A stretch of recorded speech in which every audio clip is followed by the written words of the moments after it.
Gracias por venir, no para escucharme a mí, sino bueno, para lo que pueda decir el Señor que está aquí a vosotros, que lo que os pueda decir a través de mis pobres palabras. Entonces, bueno, antes de nada me gustaría que cada uno se pusiese por un segundito en el lugar de un jefazo, un director de una gran empresa y que trataseis por un segundo, unos minutos, de pensar como él. Tiene entre manos un gran proyecto, es el proyecto de su vida este señor. Hay muchísimo dinero en juego y un montón de cosas. Entonces, ¿qué es lo primero que hace? Bueno, no soy jefaza ni nada, ni trabajo en este momento, pero imagino que lo primero es tirar de currículums y empieza a mirar y a seleccionar pues los que han recibido más, ¿no? Carreras, másters, experiencia laboral, en fin, los currículums un poco más rellenitos. Después de pensar muy bien qué tarea encomendar a cada uno, según su formación profesional y personal, según pues, sus circunstancias, y después de un análisis a fondo, finalmente pues elige a unos cuantos que le ayuden quizás en la parte un poco más de carga más pesada para ese gran proyecto, ¿no? Por supuesto sigue tirando de otra serie de currículums porque necesitará de otras personas que le ayuden en otra serie de funciones distintas. Todos desempeñan un papel igual de importante en la empresa. Si falla uno, afecta a todos. Pero bueno, hay una serie de horas más de esfuerzo, de trabajo, noches de no dormir, en aquellos que recibieron una responsabilidad un poquito mayor. Esto a mí, esta similitud a mí me recuerda a una frase del Evangelio que dice que a quien más se le dio, más se le pedirá.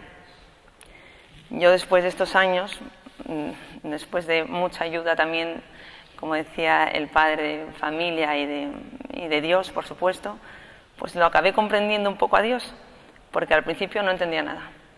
Nunca quise preguntarle por qué, pero no entendía nada. Pero acabé comprendiendo que el Señor es como ese gran jefazo, ¿no? Su mayor proyecto es la salvación de las almas. Y aunque Él lo puede todo, porque es omnipotente, pero quiere necesitarnos. Quiere servirse de nosotros para su gran proyecto, que es la salvación de las almas y la felicidad eterna. Esta vez, en el proyecto de Dios no hay dinero en juego, no hay grandes cosas materiales en juego, sino la felicidad eterna de las almas, de las personas de este mundo con las que nos cruzamos día a día. Yo creo que fui de esas que lo recibí todo. Yo, a diferencia de las empresas humanas en que uno se lo curra y tiene que estudiar y tal, en la empresa de Dios no es así. Uno lo recibe sin haber hecho nada por ello. A mí todo se me dio como regalo. Yo no tengo mérito de nada. Dios quiso contar conmigo para salvar almas y una vez más tampoco tuve mérito en decir que sí, porque mi primera reacción fue de huir, pero luego ahí estaban para llevarme, ¿no? Lo que pasa es que necesita mucha renuncia, igual que el trabajador de la empresa necesita muchas horas de renunciar a muchos planes, a salidas por la noche, horas sin dormir. El Señor, para su gran proyecto, para la salvación de las almas, nos pide también despojarnos de nuestros planes. Yo soy súper planificadora y todo lo que había soñado y planificado en mi vida, aquel día se vino abajo. Y lo que hace es pues despojarnos y ponernos en las manos con el mayor amor, aunque nos parezca mentira, que un padre puede dar su don más preciado, que es la cruz, que es lo mismo que hizo con su hijo, ¿no? Al que más amaba, la cruz. Si decides cogerla y cargarla, pues no nos promete un buen sueldo, ni una casa en las Maldivas, ni un cambio de coche, nada. Pero nos promete mucho más, que es el 100 por 1 en esta vida y luego la vida eterna. De nosotros depende aceptar ese currillo o no. Si lo aceptas, eso sí, Él te promete que va a estar a tu lado cada segundo, en los momentos más difíciles. Y encima te pone a su primero de a bordo, que es su madre, que va a estar ahí a pie de cañón todo el día. Y eso es una realidad que al principio cuesta un poco sentirlo y verlo, pero es poco a poco te vas dando cuenta que está ahí, que es que el único consuelo está en Él. A mí me entregó esta cruz, que ahora os iré contando, ¿no? Ni más ni menos pesada que otras. Cada una está hecha, yo creo, a medida de cada uno y de su currículum, como os contaba. La verdad que no me dio mucha opción. No tuvimos grandes conversaciones antes, ni me preguntó, ni nada. Pero es verdad que yo siempre le dije, siempre me enseñaron a decirle, aunque al principio no entiendes muy bien qué es eso, ¿no? Pero siempre me enseñaron a decirle, Señor, aquí me tienes para lo que tú quieras. Y una frase que me enseñaron a decir siempre desde pequeña, que es, Señor, aquí estoy para hacer tu voluntad. Entonces, bueno, pues ahí me la puso, no me dio mucha opción. Lo que sí me dio opción es de elegir si cogerla o no cogerla. Salir corriendo en dirección opuesta, que es lo que primero estuve durante un tiempo queriendo salir en dirección opuesta, soltando todo lo que podía por esta boca y más, o agarrarme lo más fuerte posible a ese madero y pedirle que fuese mi cirineo. Y aunque, bueno, yo, como ya os digo, tuve varias veces la tentación de hacerlo primero, gracias a mis padres, a mi familia, a mis amigos, y al poder de la oración de tantísima gente que ni siquiera conocía, pero estuvo ahí rezando y rezando, pues acabé abrazándola y diciéndole una vez más, aquí estoy, Señor, para hacer tu voluntad. En fin, bueno, era un poco una similitud a la que bueno, pues pensaba muchas veces, ¿no?, durante este proceso. Como os decía al principio, pues yo recibí todo. Desde que nací en una familia maravillosa, rodeada de fe por todos lados. Mi padre son 10 hermanos y 6 son religiosos, y mi madre son 10 y 3 son religiosas también. Yo he respirado a Dios por todos lados, esa es la verdad, es que no tengo mérito de nada. Y desde pequeños pues decían, tenéis que buscar cuál es el camino de Dios, cuál es el camino de Dios. Bueno, pues lo vas buscando, siempre le dices que ahí estás para lo que sea, pero bueno, pues después de tomar también como opción pues la vida religiosa, tal, que me espantaba, pero bueno, también era una opción, pues finalmente pues encontré a Quique, este hombre maravilloso, o me encontró él a mí, más bien, y bueno, pues con 19 años empezamos a salir, fue un noviazgo maravilloso, en el que intentamos desde el principio pues, poner a la Virgen en el medio de nuestro noviazgo y luego posteriormente de nuestro matrimonio, rezando el rosario cada vez que salíamos, de camino al cine, de camino a cenar. Y bueno, pues a los 4 años pues nos casamos y bueno, pues en la boda, por cierto, pusimos en el salmo de Aquí estoy, Señor, para hacer tu voluntad. Que luego yo creo que el Señor me tomó la palabra, efectivamente. Pero bueno, el caso es que todo empezó ahí y bueno, fue un matrimonio, los 3 años que duró, idílico. O sea, realmente era el principio y estábamos emocionados. Al año y medio nos quedamos esperando a gemelos, que son Carmen y Enrique, y fue una maravilla, ¿no? Entonces, bueno, cuando a los 6 meses me quedé esperando otra vez y bueno, ahí me mandaron reposo 2 meses. Y hubo un tema que no pude ir a la boda de un cuñado mío, tal, que es importante, luego os cuento por qué. Una semana antes de esta boda, que me apetecía muchísimo en Asturias, tal, bueno, el caso es que me dicen reposo total, 2 meses en cama, no puedes levantarte, bueno, pues ahí se queda el tema y ya está. Y cuando los gemelos cumplen 1 año, me dan a mí el alta y decidimos irnos a ese lugar tan maravilloso, donde yo he vivido mis mejores momentos de infancia, de juventud, de todo, que es un lugar en el campo entre Córdoba y Sevilla, donde hemos siempre tenido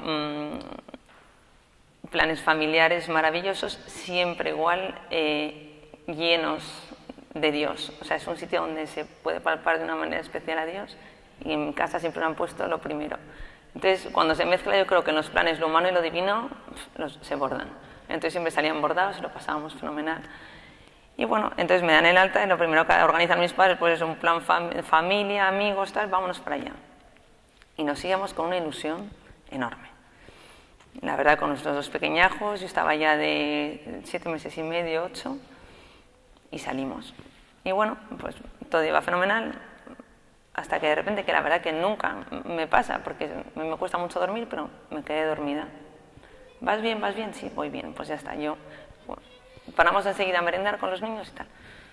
Y yo me quedé dormida, es que nunca me pasa quedarme dormida, y me quedé dormida, yo no iba conduciendo, pero yo creo que eso fue también un regalo de Dios, porque no tengo absolutamente recuerdo de nada y se lo agradezco todos los días, Señor. Porque eso también me ha ayudado mucho a salir luego de todo esto, ¿no? No tengo recuerdo de nada, lo único que recuerdo es que de repente cuando vuelvo a abrir los ojos, creyendo que estaba en mi coche, me veo en una ambulancia. Una cosa llena de cosas colgantes y tal, y oxígenos y tal, y entonces volví a cerrar los ojos diciendo, típica pesadilla, vuelve a despertar que estás en tu coche. Vuelve a abrir los ojos y otra vez das oxígeno. Y yo, esto es una pesadilla de las malas. O sea, vuelve a despertar. Y por mucho que abría los ojos, volvía viéndome en ese lugar espantoso. Y cuando ya vuelvo a recuperar un poco la conciencia es cuando justo estaba entrando en el sanatorio que me llevaron en un pueblo perdido que había ahí. Y lo primero que me preguntaron fue, danos un teléfono. Y el teléfono que di fue el de mi madre, que venía detrás, y la pobre luego me enteré que no hacía más que llamarnos y efectivamente pues no cogíamos el teléfono, ¿no? Y estaba agobiadísima. Bueno, pues ya de esta forma por lo menos, no sé si la tranquilizaron o no, pero ya sabía dónde estábamos, ¿no? Y bueno, pues ahí estuvieron haciéndome pruebas. Yo estaba muy tranquila. Lo primero que pregunté, ¿y los demás? Están todos bien, están en observación. Bueno, y Carmencita está estupenda. Ah, bueno, pues muy bien, pues está en observación, pues no, ya está. Entonces, bueno, me hicieron un scan de esas cosas y tal, y realmente lo que tenía era las vértebras de la C1 y la C2, que son las de aquí arriba, totalmente deshechas, y había una que estaba a 1 milímetro de la médula. O sea que el peligro era que con cualquier movimiento, incluso de un camillero, ese trocito de hueso tocara la médula y entonces ya pues me hubiera quedado tetrapléjica. Entonces, bueno, eso a mí no me lo decían. Nada, te vamos a llevar a Badajoz, que hay un hospital muy bueno, venga, nos vamos en la ambulancia. Y yo solamente veía la cara de póker que tenía la pobre enfermera que venía a mi lado, o médico, que no hacía más que tocarme los dedos del pie todo el rato. Y diciéndole al que iba conduciendo la ambulancia que fuera despacito. Por favor, vete despacio, que estamos cogiendo muchos baches. Luego, claro, me di cuenta que me contaron que con cualquier bachecillo tal hubiera podido llegar, o sea, se hubiera podido cortar ya todo y me hubiera podido quedar ahí tetrapléjica. Bueno, el caso es que llegamos a Badajoz, estuve como 10 días en la UBI y me hicieron una operación de 14 horas bastante complicada. Y bueno, durante los días de UBI que estuve yo ahí, es que nunca me planteé que había pasado nada, no sé por qué, o sea, es que yo estaba con unas ganas de vivir enormes, de salir, de hacer planes, yo seguía haciendo mis planes en la cabeza, me podían venir a ver media hora por la mañana y media hora por la tarde a través de una ventanita, yo estaba llena de respiradores y cosas, entonces no podía hablar, y lo único que hacía era así todo el rato, a ver si alguien me entendía, que quería preguntar por Quique, pero se hacían los despistados y obviamente cada vez que hacía así, no entendemos, los niños están, siempre me decía mi padre, con quien mejor pueden estar. Y dice, no, nunca te engañé, me dijo luego, claro, el chico estaba en brazos de María y tu otra niña estaba con tu hermana, estaban perfectos. En fin, el caso es que nunca me respondían y yo le escribía a la enfermera en el brazo, Quique, bebés, pero ella nunca entendía. Bebé sí entendía, pero Quique nunca entendía. Entonces, bueno, yo pensaba que Quique estaba en otro lado, pues en observación, igual, fenomenal, pero nada más. Entonces, yo creo que esa es otra de las... luego pensando, pues, de los milagros, ¿no?, del Señor, que también permitió que yo nunca me imaginase nada. Es que si yo me llego a imaginar algo ahí dentro, es que creo que, no sé, no hubiera respondido a mis actos, me hubiera arrancado todo, en fin, no sé. Y la verdad que salí mucho antes de aquel lugar, de aquella UBI, porque decían que tenía unas ganas de vivir enormes y que todo se iba solucionando mucho mejor gracias a esas ganas de vivir. Bueno, el caso es que a todo esto, bueno, pues el bebé que llevaba dentro, pues me hicieron una cesárea, sacaron a Martita, la bautizaron, aunque ya no vivía, pero bueno, la bautizaron. Y yo cuando había un brazo que tampoco podía mover, pero en cuanto pude me pudieron incorporar un poco, le escribí una carta a Quique donde le decía que lo podíamos todo y que teníamos un ángel en el cielo. Él y yo éramos mucho de cartearnos, la verdad. Entonces cuando salí, era de noche, me acuerdo que me subieron en la última planta del hospital y cuando vi las luces que se veían de todo, vi de repente pues todas las luces de la ciudad y una máquina de Coca-Cola. Y me entró una llorera de la emoción de pensar que dentro de poco me podía tomar una Coca-Cola y que podía volver a ver las luces de fuera, que entonces mis padres empezaron a imaginar que yo ya pensaba algo. ¿Pero qué te pasa? ¿Por qué lloras? No, es que estoy emocionada de salir, de estar aquí, de poderme tomar una Coca-Cola que me la vais a traer ahora mismo. En fin, con esas ganas, porque era una mujer, pero en esos momentos también era una mujer muy apasionada, me gustaba mucho disfrutar de todo, ¿no? Bueno, llegué al cuarto y entonces lo primero, obviamente, y Quique, mis hermanos decían, no te podemos decir, no te podemos decir nada. ¿Pero por qué no? ¿Pero le ha pasado algo? ¿Pero contarme algo? ¿Dónde está? Yo creo que me lo iba a encontrar en la habitación, está aquí a mi lado. No te puedo decir nada. Entonces en ese momento entró mi madre que había recibido la carta que yo le había mandado a Quique, la había leído obviamente, y ella escribió una carta de Quique para mí, iluminada, yo creo que por el Espíritu Santo también. Y en la carta decía, bueno, empezaba diciendo, yo me di cuenta que no era su letra, y decía, pero si esa no es su letra, qué cosa más rara, pero no entiendo, espérate que la lea. Y decía, bueno, pues mi querida mujercita, ya estoy ahí arriba, viendo a la Virgen y con nuestro pequeño enano. Bueno, en ese momento, yo creo que me chutaron algo y me quedé dormida. Y a la mañana siguiente me levanto. Gracias. Me bajo agua ya.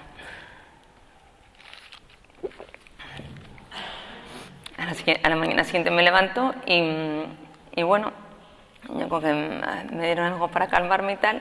Y lo primero que me dan en las manos es una oración que he traído. Seguro que la conocéis, pero me gustaría leerosla porque es impresionante. Y me dijeron, esto tómatelo como que es una carta de Quique para ti. Y la oración es la siguiente, de San Agustín. Bueno, tengo que reconocer que hay varias, pero yo la he rehecho en una porque esta es la que me llegó. No llores si me amas. Por favor, no te entristezcas ni derrames lágrimas, ni te abraces a tu pena de esta separación física temporal, porque la muerte no es nada. No he hecho más que pasar al otro lado. Y si conocieras lo que es el don de Dios y lo que es el cielo, si pudieras oír el cántico de los ángeles y verme en medio de ellos, ¿me has amado en el país de las sombras y no te resignas a verme en el de las inmutables realidades? Créeme, lo que éramos el uno para el otro, lo seguimos siendo. Por eso, dame el nombre que siempre me diste, que se pronuncie como siempre, sin huella alguna de sombra o pena. Háblame como siempre me hablaste, sin emplear un tono distinto, sin adoptar una expresión solemne ni triste. Por el contrario, empieza de nuevo con valentía y con una sonrisa por mi memoria. Y en mi nombre, vive tu vida y haz todas las cosas igual que antes. Sigue riendo de lo que nos hacía reír juntos. Reza, sonríe, piensa en mí, reza conmigo. La vida es lo que siempre fue. El hilo no se ha cortado. Solo estoy fuera de tu vista, pero no estoy lejos, tan solo a la vuelta del camino. Créeme, cuando llegue un día que Dios ha fijado y tu alma venga a este cielo en el que te ha precedido la mía, volverás a encontrar mi corazón, volverás a verme transfigurado, feliz, ya no esperando la muerte, sino avanzando contigo por los senderos de la luz. Por eso, nunca, nunca tengas miedo a morir, porque estaré esperándote aquí en el cielo. Así que enjuga tus lágrimas y no me llores si me amas. Esto, imaginaros cómo me llegó. O sea, yo creo que es de los mayores regalos en ese momento que me pudieron dar, porque es que los sentí tal cual. Y con el paso del tiempo me fui dando cuenta que es verdad que el hilo no se había cortado, que es que no le veía, pero que estaba. O sea, empecé a pensar y digo, pero porque yo no me imaginaba nada en la UBI, que es que estoy segura que él estaba ahí a mi lado, ayudándome, planificando, diciéndome. Y luego ha habido tantos detalles a lo largo de todos estos años en los que me he dado cuenta que hay gente que puede pensar que estoy loca, pero de verdad que no, que es que le he palpado en detalles, en situaciones que es como si quisiera estar a mi lado y comunicarse conmigo y decirme cosas y hacerme ver que está presente, ¿no? De verdad, el hilo no se ha cortado y no se corta cada vez que alguno de los nuestros se van. Yo lo que sí tenía, a pesar de este dolor brutal que no se puede explicar, es una paz enorme, desde el primer momento. Yo decía, ¿pero por qué tengo tanta paz? Y entonces me dijeron, pues cuando una persona que queremos mucho se va al cielo y está en el cielo, esa paz viene directa al corazón. O sea, esa paz es el signo de que esa persona está en el cielo. Y luego comprendí efectivamente que no hay sufrimientos inútiles para Dios. Todo lo que ofrecemos no cae en saco roto, Él se lo guarda. Entonces, yo digo siempre que, bueno, pues gracias a esos montones de lágrimas que yo creo que, bueno, no sé si se me han quedado, pero en ese momento pensaba que se me van a quedar raíles horribles, como se digan por aquí, de tanta lágrima que salía y que tantas lágrimas ofrecidas le dieron el pase directo al cielo. Le dieron, si algo le quedaba, porque bueno, nadie somos perfectos, ¿no? Pero si algo le quedaba, entró directo. Y eso era una cosa que a mí me ayudaba mucho a pensar en que hubo un momento en que yo decía, si realmente yo me desvivía en esta vida por hacerle feliz, era una bromista, le hacía tal cual, organizaba sus fiestas, sus cenitas que le gustaban, en fin, si hacía todo en esta vida por hacer que estuviera feliz aquí, gracias a lo que estoy ofreciendo ahora, estoy consiguiendo la felicidad eterna, que es a lo que todos aspiramos. Entonces, eso me consolaba un montón, no pensar en mí, en cómo podía estar yo, en que yo siempre decía, es que me hubiera dado igual quedarme con él, que él se hubiera quedado en una silla de ruedas, lo que sea, pero yo lo hubiera cuidado, no se hubiera estado con él. Pero luego me di cuenta que no, que es que lo que aspiramos es a la felicidad de las personas que queremos, y qué mayor felicidad que el cielo para ellos.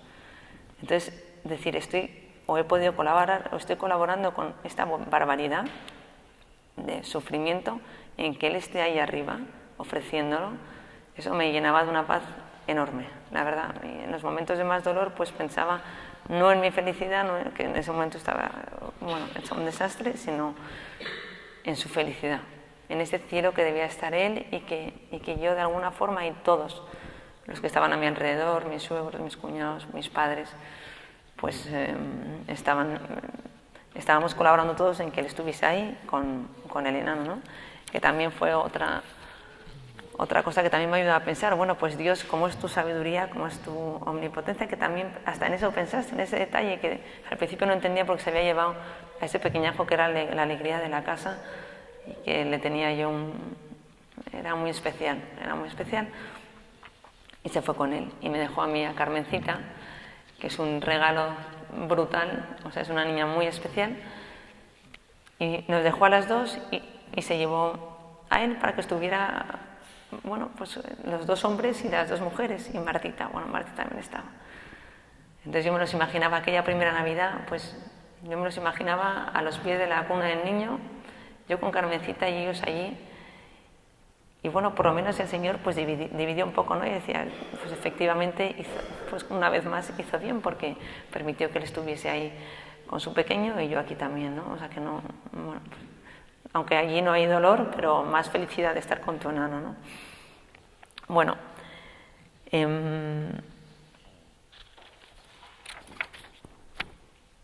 Llego a casa, después de estar como 20 días en el hospital, me trasladan a Madrid. En todo este proceso, en Badajoz también recuerdo de una forma especial la primera comunión. Claro, al tener de los 6 hermanos de mi padre religiosos, 4 son sacerdotes. Entonces tenía el regalo de tener todos los días comunión, y me trajeron aquella primera comunión y me decían, donde más cerca puedes estar de él es en la comunión.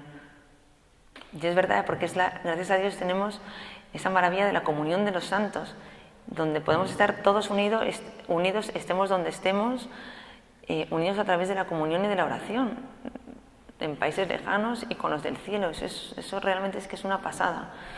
Entonces recibí aquella comunión como si fuera un encuentro de esos con él, fue muy especial, muy impresionante. Y eso sí que cada día pedía que me la trajeran, porque era mi momento de encuentro con él, el momento de la comunión, de estar ahí juntos, y era una oración especial, porque era el momento en que yo estaba hablando con él, ¿no? Y después de esto, pues me trasladan a Madrid, estoy en Madrid, y en el Ruber, me trasladaron al Ruber, y después ya pues me llevaron a casa, ¿no?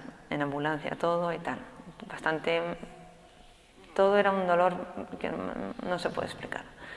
Pero llego a casa, empecé a dormir en el cuarto de mis padres, maravillosos. Les he pedido que no vengan, porque si encima están ya, seguro que no puedo seguir. Pero mi madre se convierte en mi mejor enfermera, mis hermanos, que hay una hermana mía por ahí, pues en mis ángeles todo el día al lado, haciéndome bromas, y mi padre todo el día a mi lado con el rosario en la mano, uniéndonos a todos para continuar todos los días rezando el rosario y poniendo todo el dolor en manos de la Virgen, ¿no? Él me leía todo el rato un libro que creo que se llama Las maravillas del cielo, donde te explica pues una visión que no sé qué santa o santo tuvo, ¿no? Pues de cómo son las maravillas del cielo. Y eso pues también me ayudaba mucho a pensar no en mí, sino en ese cielo que tenían que estar viviendo ellos, y entonces me volvía como un chute de paz de decir, ahí están ellos, ¿no? Y gracias a esta burrada que estamos viviendo, pues ahí están ellos. Entre tanto, uno de mis hermanos, que es súper, que le encanta todo el tema de las comunicaciones y los teléfonos y los ordenadores, pues organizó una cadena de oración y todos los días venía diciéndome, se han metido no sé cuántas mil personas, ahí rezando por ti, tantas mil personas, y han mandado todos estos mensajes. Y yo decía, pero qué barbaridad, pero ¿cómo es posible? Y mensajes de gente pues que no sé qué es lo que le había ayudado, pero que algo de todo esto le había llegado y le había cambiado. No sé muy bien el qué, pues el acontecimiento, no sé muy bien el qué, pero empiezas a ver que Dios empieza a hacer a través de tu nada, de tu miseria, de tu momento de mayor dolor, empieza a hacer en los demás. Empiezas a ver, había un momento que decía, bueno, sí, tanta gente reza por mí, pero a mí no me llega nada, yo sigo igual de hecha caca, de hecho un desastre, y aquí no me llega nada a mí. Pero, ¿y por qué tanta gente rezando? Es que no me llega nada. Y decía, Señor, que me llegue algo, si es que sigo hecha polvo. O sea, pasaban los meses y yo seguía realmente hecha polvo. Hubo un momento que pues también venían mis tíos sacerdotes maravillosos a darme la comunión y a veces ponían un altarcito en el cuarto porque yo no me podía mover, también se me rompió la cadera y no podía andar. Y entonces me ponían altar y decían la misa. Y hubo un día que dije, mira, yo paso, es que se acabó, yo no puedo más, o sea, ¿de qué sirve tanta oración y tanta cadena y tanta historia? Entonces me entró un momento de rebeldía y decir, es que no me interesa ser su amiga, de verdad, no quiero ser su amiga. Llevo toda la vida diciéndole que hago su voluntad, que hago, intentando hacerlo todo como él quería, y ahora me viene con estas, es que no lo entiendo. ¿Qué pasó? Entonces me entró ahí, tuve varios momentos y que recuerdo de salir huyendo, de pasar de todo y se acabó. Pero bueno, ahí estaban mis ángeles, mis padres, mi madre, todos los ángeles que pone Dios a tu lado. Y mi madre me acuerdo que me dijo, es que la única respuesta que tienes y el único consuelo está en el sagrario. Es que lo único que va a hacer alejarte es que te ahogues mucho más en tu dolor. Me dijo, inténtalo. Tú ponte delante del sagrario cada día, aunque no sientas nada, aunque sientas dolor. Si ves que no da resultado, pues te piensas otra cosa. Claro, ella sabía muy bien lo que me decía, ¿no? Y bueno, pues ese fue el momento en el que dije, pues ¿qué hago? ¿Salgo huyendo o me abrazo a esta cruz? Pues me abrazo. Me abrazo no quiere decir que no tuviera dolor, que hay veces que no, en mis ratitos de oración que tenía, porque yo no me podía levantar de la cama, había momentos en los que no había nadie y yo aprovechaba pues para hablar con Quique, para hablar con el Señor, para decirles, para pedirles. Y había momentos ahí realmente de decir, nunca quise, una cosa que cuando mi madre me leyó aquella carta en el hospital, lo primero que me salió, que tampoco creo que fuera mío, ¿no? Pero me salió, me acuerdo de esa frase, de decir, nunca preguntar el por qué, porque no lo voy a entender. Entonces, nunca intenté preguntarme el por qué, simplemente era como que lo apartaba. No me preguntaba el por qué, pero decía, por favor, ayúdame, es que no puedo, es que era una carga tan pesada. Es que había días que me sentía que no podía ni respirar, o sea, no podía. Entonces, en esos momentos, salvando las distancias, pero me venían a la mente muchas veces la imagen de Cristo en el Calvario. Es que me sentía, claro, no igual, ¿no? Pero me identificaba con él, ¿no? Me sentía con un madero tan pesado, como con una carga encima que no había nada que me aliviase. Y me veía que un día y otro, de repente estaba un poquito mejor y de repente otra vez cualquier cosa me hacía caer en el dolor más enorme, otra vez y otra vez. Me veía como cayendo todo el rato y muchísimas cosas me hacían sentir como si se me clavasen esas espinas, como si me dieran de latigazos, o sea, era brutal, realmente era brutal. Y se me venía una vez y otra vez esa imagen, ¿no?, de Cristo y decía, Señor, es que sé tú mi Cirineo, es que no puedo más. Después de pasar muchos momentos de esos, que eso seguía, porque ese dolor seguía ahí, hubo un día que me acuerdo que dije, pero un momento, o sea, yo estoy mirando solamente cuando estoy con los ojos puestos en el suelo, en las caídas, porque es lo que siento, pero el Señor resucitó, llegó su tercer día de resurrección, o sea, pasó todo eso, pero llegó su tercer día de resurrección, es que entonces tiene que llegar el mío. Entonces empezó como una esperanza dentro de mí que, igual que el Señor había pasado por mucho más que lo mío, pero por algo en lo que yo me identificaba con Él, también llegaría ese tercer día de resurrección mío. O sea que yo también resucitaría, que no sé cómo, no entendía ni cómo, ni cuándo, ni qué, pero que ese tercer día de resurrección llegaría. Y lo decía muchas veces, llegará ese tercer día de resurrección. Y eso era lo que un poco me empujaba para arriba. Y había un hermano de mi padre, también un sacerdote, que tuvo un momento también complicado. Y me decía, vamos a recitar los dos juntos todo el día. Como la canción, no sé si la conocéis, la del vaso nuevo. No la conocía en ese momento, pero me enseñó la estrofa, ¿no? Señor, toma mi vida, hazla de nuevo, yo quiero ser un vaso nuevo. Y yo le decía lo mismo, yo quiero ser una mujer nueva, toma mi vida. Es que mi vasija, lo que era, está no rota, pulverizada. O sea, me encuentro pulverizada. Entonces, en tus manos está hacerla de nuevo. Es que yo no puedo. Es que no puedo ni... Cada día para mí era... O sea, superar cada día era una odisea. Llegaba la noche agotada física y mentalmente de haberlo superado. Entonces, bueno, pues poco a poco así fueron pasando los días. Yo me dormía unas siestas brutales con tal de que pasaron los días, porque todo el mundo me decía, el tiempo hace. Y a mí el tiempo no me hacía nada, yo creo, en esos momentos, ¿no? Pero intentaba dormir todo lo que podía para que se pasase el tiempo y a ver si es verdad que el tiempo hiciese, ¿no? Y mientras tanto seguía soñando con ese tercer día de resurrección. Entonces, bueno, pues a todo esto, mi hermano Ignacio, que seguía con su tema de cadena de oración y tal, pues me seguía dando cifras de gente que seguía rezando. Mis amigos pues empezaron a venir a verme, porque al principio no quería ni verles a ellos ni nada. Bueno, me empezó a seguir dando cifras y decirme que había gente que seguía rezando por mí, y hay gente que seguía mandando mensajes impactantes. Y bueno, pues empecé a ver que Dios, empecé a entender, también me pusieron en las manos unos libros maravillosos que me empezaron a abrir un poco los ojos y a darme fuerzas. Uno se llama La paz interior y otro se llama Meditaciones sobre la fe.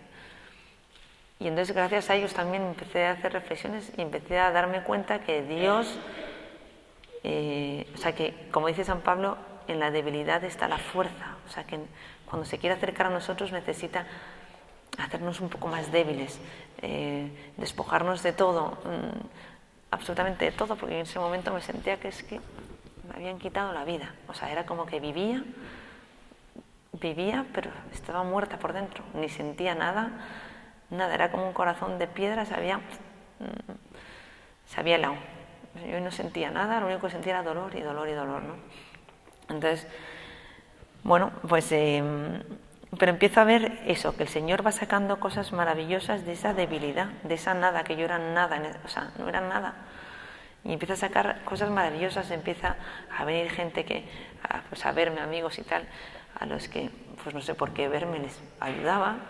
Empecé a escribir alguna cosa porque necesitaba escribir, necesitaba poner lo que sentía, porque a todo esto era un dolor inmenso, pero con una paz enorme. Y entonces esa paz era la que me impulsaba para hacer algunas cosas y de repente para escribir cosas que tenía dentro, ¿no? Y esas cosas pues empiezan a llegar a gente, a ayudar a gente, y empiezo a darme cuenta de eso, cómo el Señor va haciendo a través de la nada, a través de nuestra debilidad, de nuestra fragilidad, se va acercando a otras personas. A todo esto se me ha olvidado también, pues cómo el Señor da las gracias también, porque me horrorizaba el momento de la misa por Quique, ¿no? La primera misa que se hace, no me gusta decir funeral, la misa que se hace por Quique, hubo que esperar unos meses porque yo quería ir y no me dejaba levantarme de la cama, no podía, y entonces pues yo iba con un aparato por las vértebras, que al final pues la operación salió muy bien, pero me tuvieron que poner unos clavos que me los ajustaban con llave inglesa aquí, que todavía tengo aquí un poquillo de marca, y aquí detrás me pusieron como una especie le llamaban halo, es como una corona aquí alrededor de hierro, con unos barrotes enganchados en los clavos que bajaban hasta abajo para tenerme tiesa y sujetos a un armazón, así, ¿no? Entonces y parecía que le recordaba la corona de espinas, y es que es verdad, es que no me dolía eso. La verdad que no recuerdo dolor físico, era más el dolor brutal que tenía por dentro, ¿no? Pero bueno, fui con eso, yo quería ir, me daba igual ir con eso que no, pero yo quería ir a la misa por Quique, ¿no? Pero en ese momento, pero yo lo que quería, y se lo dije a todos, quería que fuese la misa de la alegría, no quería que fuera una misa de tristeza. Fue en ese momento en que comprendí que Quique estaba ahí gracias a todo lo que estábamos pasando, gracias a lo que él era, porque era un hombre maravilloso, pero también gracias a tantos sufrimientos que estábamos ofreciendo, ¿no? Entonces, yo quería que fuese la misa de la alegría, para celebrar su día de nacimiento en el cielo, no para decir qué pena ha sido de esta vida, si es que nuestro fin es ese. O sea, aspiramos a eso, entonces vamos a hacerle la misa de la alegría, de que estás ahí. Para nosotros, los que nos quedamos, es un horror, pero es egoísta pensar en eso. O sea, en esos momentos es egoísta pensar en uno mismo. Lo que hay que hacer es pensar en esa persona que se ha ido, que está ahí, que es que ¿por qué nos levantamos, vivimos, hacemos, nos sacrificamos? ¿Por qué todo? Es para llegar allí. Entonces, si ha llegado ya, vamos a celebrarlo por ellos. Entonces, bueno, la verdad que fue una misa maravillosa. Yo, que pensaba que iba a estar en un río de lágrimas, pero fue realmente la misa de la alegría. Fue una misa muy especial. Yo la viví de una manera muy especial, con una paz brutal, enorme. Y bueno, eso he retrocedido un poco porque se me había olvidado contarlo, y fue un día muy especial. Entonces, bueno, como os decía, empiezo a ver cómo el Señor va haciendo cosillas en otros a través de mi nada, ¿no? de mi nada, de mi fragilidad. Entonces se me venía mucho a la cabeza el pasaje del Evangelio de la multiplicación de los panes. Yo veía que el Señor iba, cuando en el Evangelio dice que con un pan y un pez pues multiplicó tantísimo aquello que dio de comer a millones de personas, ¿no? O 50.000 personas, no sé cuántas eran, no me quedo con la cifra. Pero yo me imagino que no solamente dio de comer físicamente, ¿no? Les quitó el hambre, sino que también con ese milagro pues daría de comer espiritualmente a todas aquellas personas, porque les convertirían a muchas, ¿no? Pues yo me sentía un poco, no el pan, me sentía la migaja, la escamilla del pez, pues con la que el Señor fue haciendo en muchas personas, que mi hermano que os decía, pues me iba diciendo, ¿no? Que iban comentarios, que le iban llegando, cartas que me llegaban muchísimas. Pero ¿cómo es posible, Señor, que estés haciendo algo en la gente conmigo si no salgo de casa? Si lo único que he hecho es escribir alguna cosilla porque necesito sacar lo que tengo dentro y ya está, y sonreír cuando puedo. Pues el Señor iba haciendo con esa amiguilla, pues iba haciendo los demás, ¿no? Bueno, pues va pasando el tiempo y a los 4 meses... Padre, yo no controlo mucho el tiempo. Queda un cuarto de hora. Vale. Bueno, pues a los 4 meses del accidente, o 5 meses, me animan a irme a un viaje a Ribadesella, donde se casaron estos cuñados que os contaba al principio. Y cuando llego allí, que es un sitio paradisíaco, maravilloso, que no sé si conocéis alguno, es Ribadesella. Yo llego allí y le digo a esta cuñada mía, pero ¿cómo el Señor? Fue otro momento de rebeldía, decir, Señor, si sabías que tú lo ibas a llevar a los 4 meses, ¿por qué no me dejaste? ¿Por qué me pasó aquello que me pasó? Me dieron que estuviera en la cama todo el rato y no me dejaste venir aquí con Quique, que hubiera sido algo que hubiéramos recordado toda la vida. O sea, me entró como, ¿pero por qué no me dejaste venir aquí? ¿Por qué pasó aquello? Y este sitio paradisíaco, maravilloso. Y me acuerdo una frase que me dijo ella, que tuvo mucho que ver después. Me dijo, mira, es que a lo mejor Dios te tenía pensado este lugar como un lugar especial donde conocieses a personas diferentes, donde tuvieras experiencias distintas. Un lugar, igual te tenía este lugar reservado para ti, solo para ti, para que fueran un lugar sin recuerdos, ¿no? Que tanto dolor te causan ahora todos los lugares que te recuerdan a él. Bueno, ahí quedó el asunto. Y bueno, como no tengo mucho más tiempo, 2 años después de aquel viaje, un año después, ese mismo verano, vuelvo allí justo en mi aniversario de boda. Me casé un 12 de julio y justo mis suegros estaban haciendo una casa allí, me voy allí con ellos. Yo intentaba pasar todo el tiempo que podía con ellos. haciendo de tripas corazón. Bueno, intentaba ser la bromista, la tal, pero me costaba la vida, la verdad, ¿no? Para llevarles un poco de, intentar llevarles algo de alegría, ¿no? Pero bueno, aquel 12 de julio estaba allí, hay una ermita en lo alto de un cerro que se ve toda la playa, todo el mar, que es la ermita de la Virgen de Guía. Entonces yo aquel día me desmarqué de todo el mundo, me fui a andar, que me encanta, y me subí a aquella ermita y yo miraba a la Virgen y decía, madre mía, guíame, ¿a dónde voy ahora? O sea, ¿cuál es mi vida ahora? ¿En qué consiste mi vida? Tengo 27 años y ¿ahora qué? ¿Cuál es mi vida, no? Guíame, igual que guías a los barcos en la noche, igual que eres una luz ahí en la noche, sé mi luz, guíame, por favor. Dime dónde debo ir y qué debo hacer.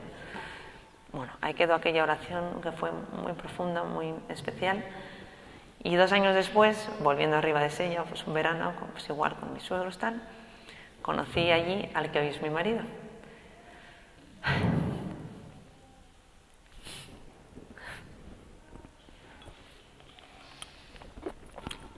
Tampoco ha venido, se lo he pedido. Se ha quedado con todos los enanos que están hechos unos gamberros. Y es un hombre que realmente es un hombre de Dios.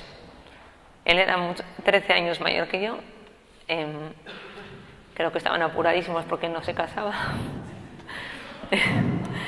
Y de repente aparecí yo, como digo yo, con mi mochiloncio de todo, con mis cicatrices por fuera, por dentro, mis heridas. Y yo le decía, pero, bueno, y él empezó a llamarme. Todo esto coincide con un viaje que yo le conozco, con un viaje a Tierra Santa, que me voy con toda mi familia,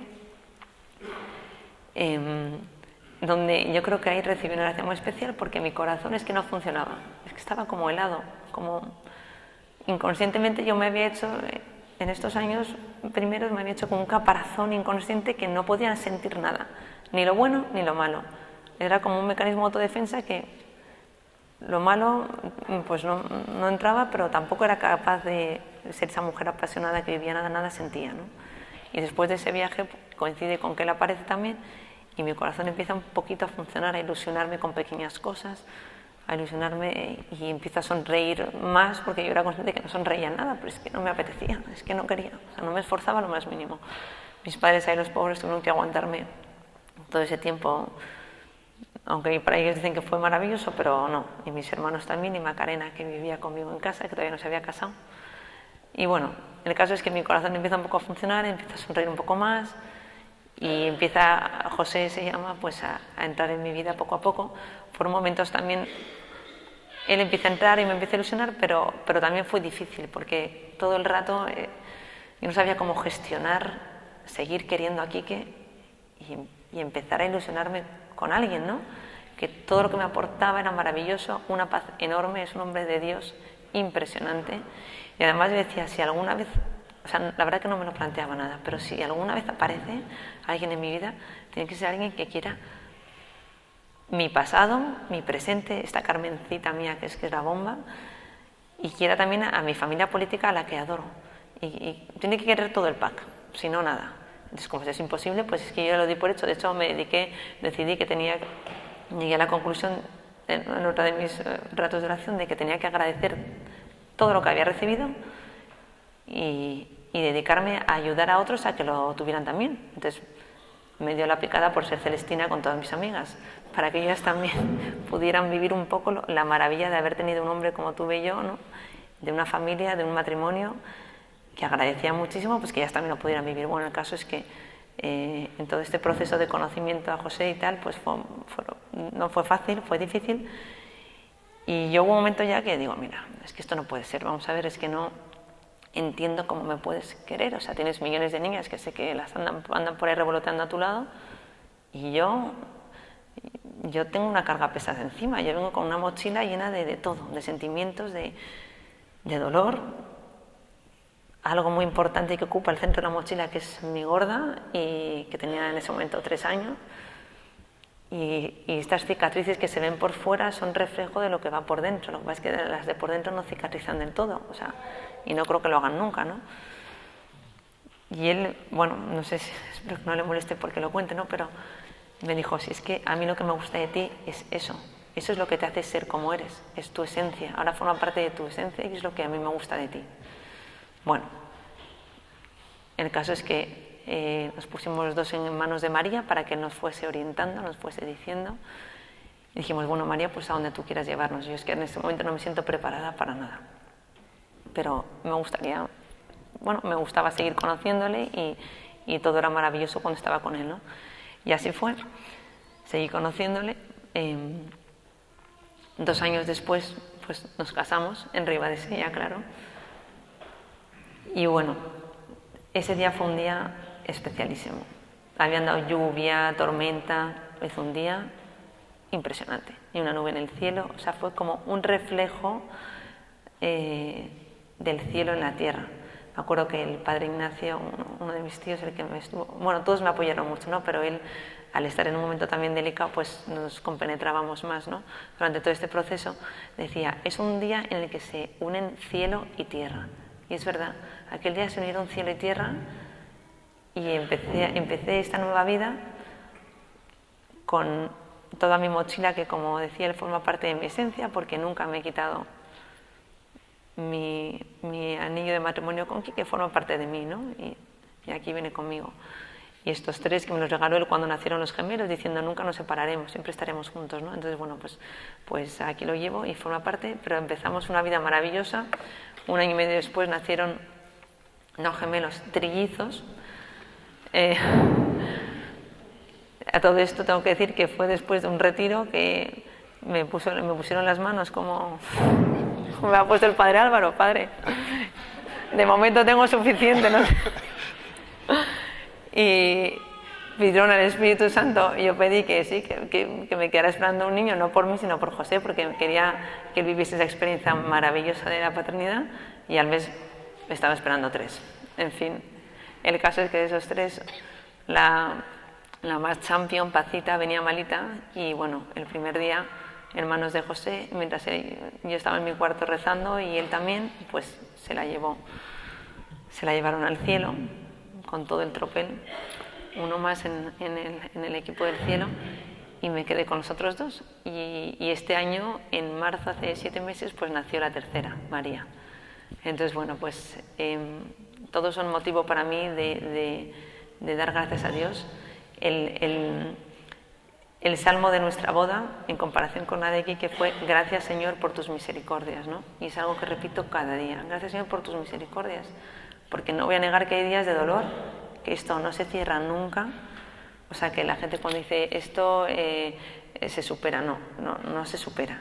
Se aprende a vivir con la cruz, se aprende a abrazarla, se aprende a reconocer a Cristo en los momentos más difíciles. Aprendes a ofrecerle, pero no se cierra, no se supera nunca, ¿no? Pero todos son gracias. Gracias a todos los que ha habido a mi alrededor, a todos los que me han ayudado, pues eso, aprendes a reconocerle y aprendes, en vez de mirar solamente cuando tienes dolor el suelo y la carga en madera, aprendes a elevar los ojos y ver que existe un cielo y ese tercer día de resurrección, ¿no?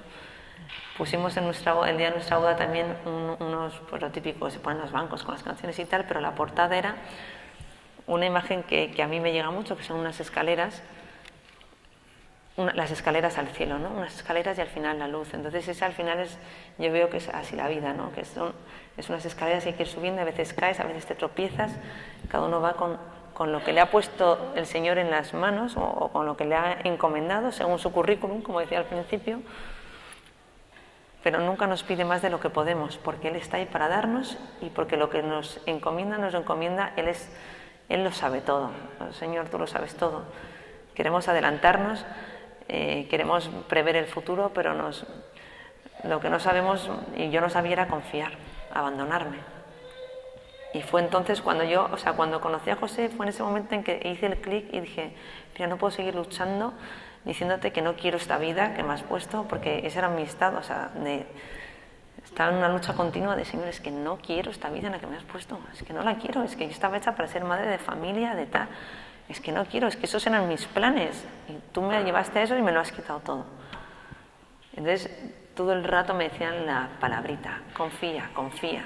A mí confía es que me ponía enferma, porque es que, ¿cómo iba a confiar si es que me lo había quitado todo? Y me costaba muchísimo confiar en un futuro que no sabía en qué iba a acabar. pero un día que ya dije, mira, se acabó, es que no puedo más con esta lucha interna, mira, donde me quieras llevar, o sea, este dolor es tan brutal que me abandono, llévame tú, dime dónde tengo que ir. Y me quité como un peso de encima brutal. Y fue cuando empecé, pues eso, decir, voy a agradecer lo que tengo y lo que he vivido, voy a agradecer que puedo darme paseos, que puedo andar, que todos nos creemos que es lo normal, pero no es lo normal, poder darse un paseo, poder respirar, oler, ver un paisaje bonito, como todos los que hay aquí alrededor, que son maravillosos, disfrutar de lo que tengo ahora, de esta hija maravillosa, de una familia que me adora y a la que yo adoro, de unos padres que no hay nada igual, de unos hermanos, de todo lo que tengo, que es todo un regalo. Entonces se acabó la lucha esta de solamente amargarme por lo que no tengo. Te ofrezco todo el dolor porque esto es un dolor brutal y lo voy a seguir teniendo, pero se acabó. Descanso en ti. Y así fue, y ahí empezó también a cambiar mucho mi vida, mi actitud. Y me di cuenta pues que cuando llega ese momento en el que tú te abandonas y confías es cuando dejas el corazón como abierto para que el Señor empiece a meter gracias y empiece a darte y empiece a llover. Todas esas oraciones que yo decía que nunca llegaban, pues empezó a abrir el saco y empezaron a llegar, ¿no? Aunque ya habían llegado antes, pues a base de reflejándose en forma de fuerza, de muchas luces en muchos momentos dados, pero bueno, perdón. Es que le veo ya haciendo posturas, no sé si ya.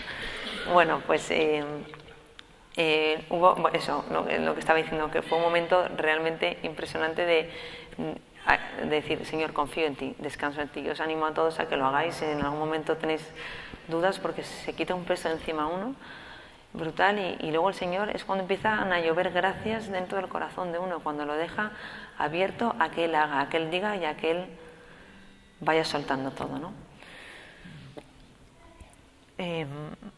No sé qué más os puedo contar.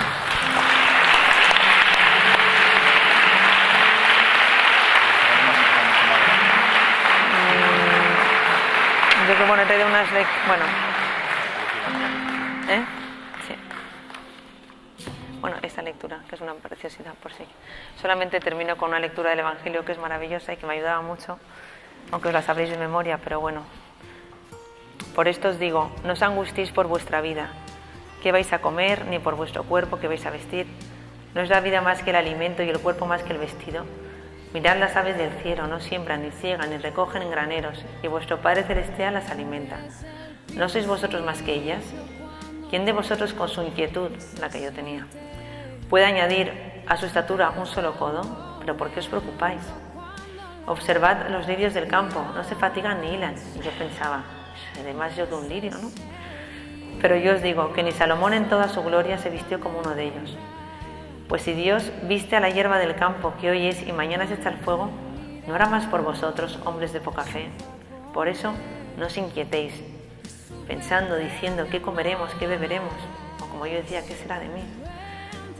Por todas esas cosas afanan los gentiles. Vuestro Padre Celestial sabe lo que necesitáis. Buscad primero el reino y su justicia y todo se os dará por añadidura. Así que no os inquietéis por el mañana, que el mañana traerá su inquietud. A cada día le basta su propio afán. Y es eso, que cuando tú te agarras a la cruz, Él te da el 100 por 1, pero no solamente en la vida eterna, sino el 100 por 1 en esta vida y luego la vida eterna. Y eso es a lo que espero llegar.